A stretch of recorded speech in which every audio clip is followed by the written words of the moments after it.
क्योंकि घर आपका टूटा है। मोदी जी का कुछ नहीं जा रहा है, कुछ नहीं जा रहा है। वो तो आराम से 5 स्टार होटल में गोवा, लंदन, अलग अलग जगह पे घूम रहे हैं। पुलिस हमारा रक्षक है, हमारी रक्षा करता है और हमारी सेवा भी करता है। लेकिन क्या हो रहा है, जब हमारा रक्षक ही भक्षक बन जाए, न्याय किससे मांगने जाए। हम उस खोरी गांव में एक छोटा भारत थे जहाँ हिंदू, मुस्लिम, सिख, ईसाई सब मिलकर रहते। अगर मोदी जी किसी एक दलित का अगर पांव धो देते हैं, किसी बच्चे से बात कर ले तो पूरा मीडिया में छा जाते हैं मोदी जी की छवि ये है। अरे इतने दलित मर रहे हैं, इतने आदिवासी मर रहे हैं, उस पर आपको ध्यान ही नहीं। इतने बेटी का भविष्य बर्बाद कर दिया आपने, आपको उस पर ध्यान ही नहीं है। अब आइए वापस, विदेश से आइए वापस।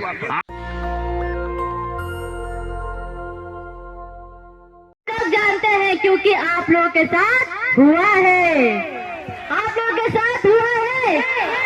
तो एक बार जोरदार नारा होना चाहिए, जय जय जय जय जय भीम। इनकलाब हम अपनी आवाज उठाएंगे, बिल्कुल उठाएंगे, अपनी आवाज को दबने नहीं देंगे। 14 जुलाई को और 17 अगस्त को उसी कोविड में क्रूरता के साथ हमारी खोरी गांव को जो तोड़ा गया था। एक बात बताइए, एक बार बुलडोजर आ गया, टूट गया, तो सरकार उस जगह पे दोबारा जाती है तोड़ने के लिए? जाती है नहीं ना, एक बार तोड़ लेते हैं, बाई चांस कई बार 2 बार हो जाता है, उसके बाद कहीं नहीं देखा है। लेकिन क्या हो रहा है हमारे खोरी गांव यानी आपका गांव, क्या हो रहा है इसके साथ? आज हमारे साथ इतने ही टीम साथी के लोग आए हैं, इसका कारण मैं बताती हूँ। आज भी बुलडोजर चल रहा है खोरी में, आज हम यहाँ पे आवाज उठाने आए हैं, तो क्या आप लोग हमारे साथ देंगे? खोरी गांव एक बार जोश के साथ होना चाहिए, क्योंकि हमारा और आपका घर टूटा है, उस सरकार के कानों तक आवाज आनी चाहिए। ऐसे नहीं घर टूटा है ठीक है, जय जय, ठीक है ठीक है, ठीक है, आगे वाला बोलेगा पीछे वाला शांत, ऐसा नहीं है।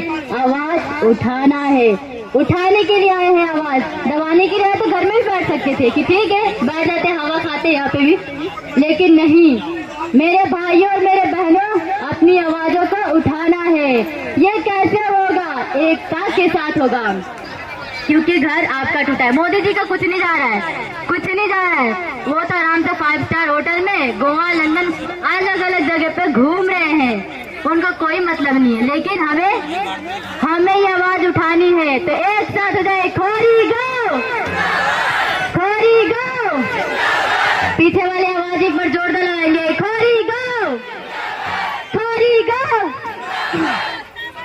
अब बताना चाहेंगे आपको कि देखिए, जब हमारे खोरी गांव वालों के साथ जो बर्बरता के साथ ये हो रहा था बर्ताव, तब वहाँ पे पुलिस प्रशासन थी। बोलते कि पुलिस हमारा रक्षक है, हमारी रक्षा करता है और हमारी सेवा भी करता है। लेकिन क्या हो रहा है, जब हमारा रक्षक ही भक्षक बन जाए, न्याय किससे मांगने जाए, किसके पास जाए? ऑप्शन ही नहीं होता है कि हम जाए कहाँ पे।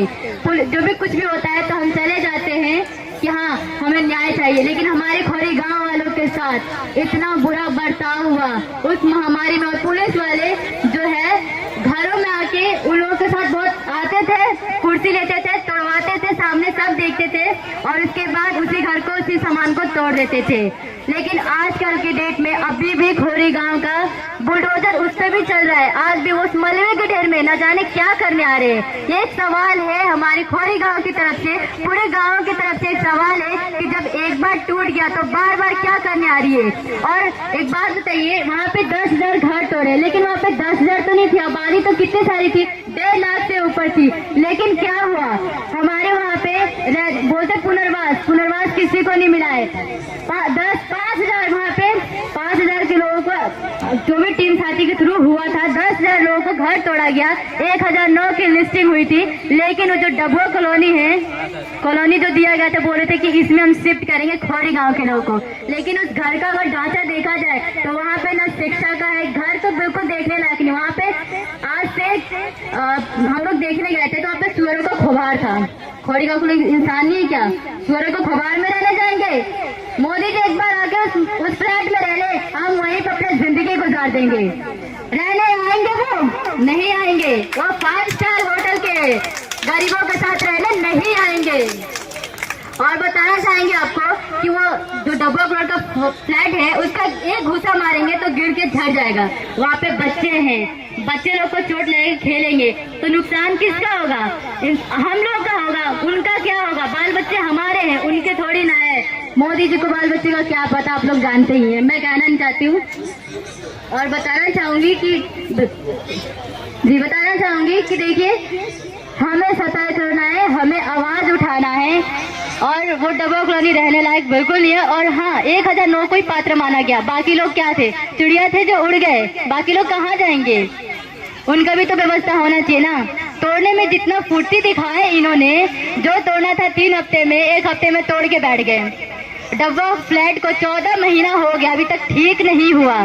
क्यों? सरकार के पास पैसा ही नहीं है। इतना आमदनी लगा के 81 करोड़ लगा के उस खोड़ी गांव को तोड़ा गया, लेकिन फ्लैट को अभी तक ठीक नहीं कराया गया। बोलते हैं पैसे नहीं है, हम कैसे रिपेयरिंग करें। और हाँ, उसके लिए भी हमारे जो खोड़ी गांव के लोगों से ही पैसा लिया जा रहा है। वो सिर्फ पेंट करके दे रहे, मरम्मत तो हमारे पैसे से ही जाएगा। हम कमाने वाले कहीं से दिखते हैं? बताइए, अगर जो लोग हैं वो कमाएगा, बुजुर्ग है, विधवा है, कहाँ से लाएंगे? पैसा दो तो ही रहो।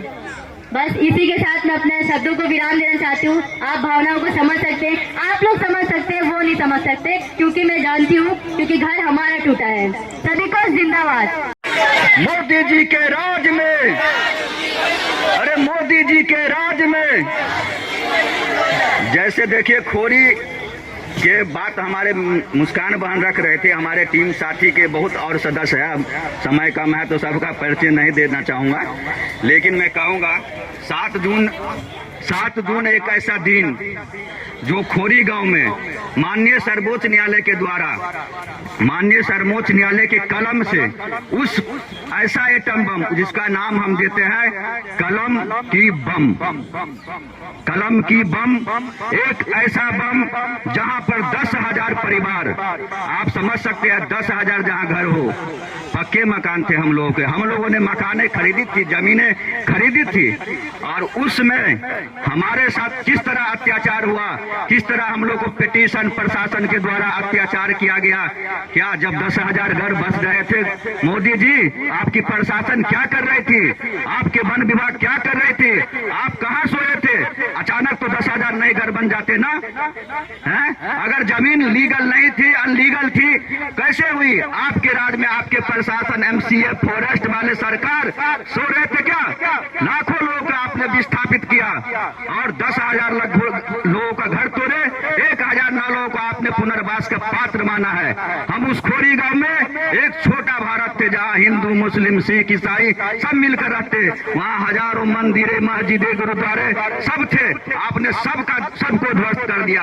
एक तरफ आप कहते हो कि मैं हिंदू राष्ट्र बनाऊंगा। अरे कैसा हिंदू राष्ट्र? मैं आपसे पूछना चाहता हूँ, क्या मैं हिंदू नहीं हूँ? आप तो हिंदू की खाचा को इतना बांटे हो, इतना डमाडोल किए हो, जो कहीं कुछ नहीं। मेरे को कुछ समझ में नहीं आता, क्या हिंदू राष्ट्र? इलेक्शन जीतने के लिए, सिर्फ जीतने के लिए हिंदू राष्ट्र, राष्ट्रवाद बहुत घूम लिया आपने विदेशों में। अब देखो यहाँ आपके गरीबों के साथ क्या हो रहा है, महंगाई की क्या स्थिति कर दिया है, झुग्गियों पर बुलडोजर चला रहे हैं। यह चीज बर्दाश्त नहीं होगा और कभी नहीं करेंगे हम लोग।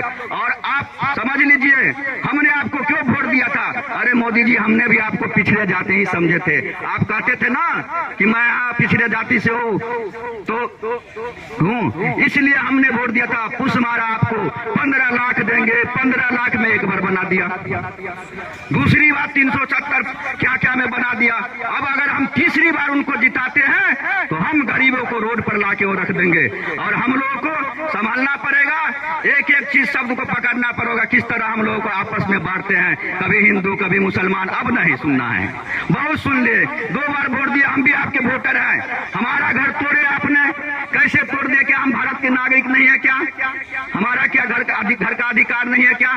जहाँ झुग्गी वही मकान। क्या हुआ खोरी गांव में? आपने बेटी बचाओ बेटी बचाओ का नारा देते। अरे क्या बेटी बचाओ, क्या बेटी पढ़ाओ, क्या है? हमारे अभी भी बेटी, छोटे छोटे बच्चे अपने ईंटें चुन रहे हैं। वहाँ पे आज भी हमारे घर में बुलडोजर चल रही है। आज हम यहाँ पे हैं, वहाँ भी बुलडोजर चलते हैं। 14 महीना हो गया, एक लोगों को उन्होंने पुनर्वास नहीं दिया। एक चीज तो हम लोगों ने अब कसम खा ली, सबको खाना चाहिए। मैं दलित वर्ग से आते हूँ, दलित आदिवासी शोषित। एक तरफ आप मीडिया में, कोई मीडिया, जब आपकी घर टूटेगी ना कोई मीडिया नहीं जाएगी, जो व्यवस्थित मीडिया नहीं जाता है हमारे पास। ये छोटे मोटे जो यूट्यूबर ये सब जाते हैं, क्यों? आज तक जाएगी, न्यूज चैनल जाएगी तो क्या उसको जाने नहीं देंगे? क्या इतना व्यवस्थित है? तो सही आवाज नहीं उठाते थे। अगर मोदी जी किसी एक दलित का अगर पांव धो देते हैं, किसी बच्चे से बात कर ले तो पूरा मीडिया में छा जाते हैं मोदी जी की छवि ये है। अरे इतने दलित मर रहे हैं, इतने आदिवासी मर रहे हैं, उस पर आपको ध्यान ही नहीं। इतने बेटी का भविष्य बर्बाद कर दिया आपने, आपको उस पर ध्यान ही नहीं है। अब आइए वापस, विदेश से आइए वापस, आपने बहुत नाम कमा लिया। अब आइए देश में काम करिए। मैं इतना ही बोलूंगा। इनकलाब। नेशनल दस्तक की आपसे गुजारिश है कि अगर इसको बचाना चाहते हैं तो नेशनल दस्तक को सब्सक्राइब करने के लिए रेड कलर के सब्सक्राइब बटन को दबाएं, फिर बेल आइकन की घंटी दबाएं। नेशनल दस्तक को बचाने के लिए बहुत जरूरी है कि हर खबर को शेयर करें, लाइक करें, कमेंट जरूर करें।